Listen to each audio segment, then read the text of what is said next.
Good morning, guys. You guys are so awesome. This is Nurse Wims. Thank you so much for participating in our question of the day yesterday. The question was, or the scenario was, we had a 16-year-old pediatric patient that came into the ER via EMS because he had 50% burns on his body. He was able to voice pain. He did have a chronic heart condition. He had hypoplastic left heart, so only the right side of his heart was functioning, the left side was not. Then I asked, what would your priority be? Most of you guys were on the right track. Either had part of the answer right and then slightly off on the other side.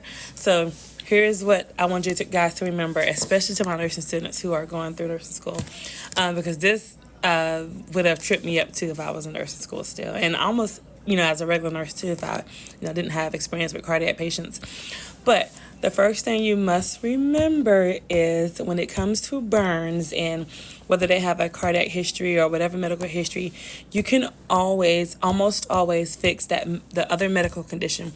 Your priority is and always will be IV access and fluids, period.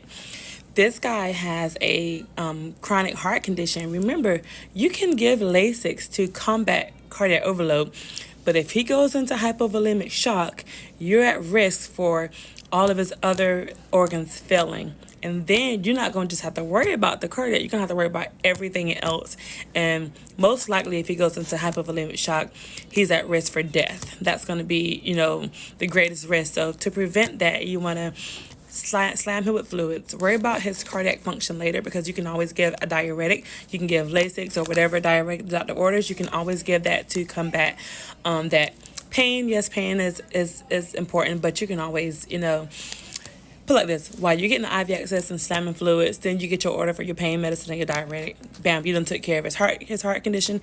You done took care of his pain and his fluid loss. So just remember, and then you don't worry about his airway that much, because he's able to voice commands, which lets me know that he can talk a little bit, so that his airway is clear. And then I think someone said that it depends on where the burns are. Correct. In this scenario, I didn't give you the location of the burns because I wanted you to kind of read and think through the question. So you guys did an amazing job, and look forward to the question of the day today. Peace.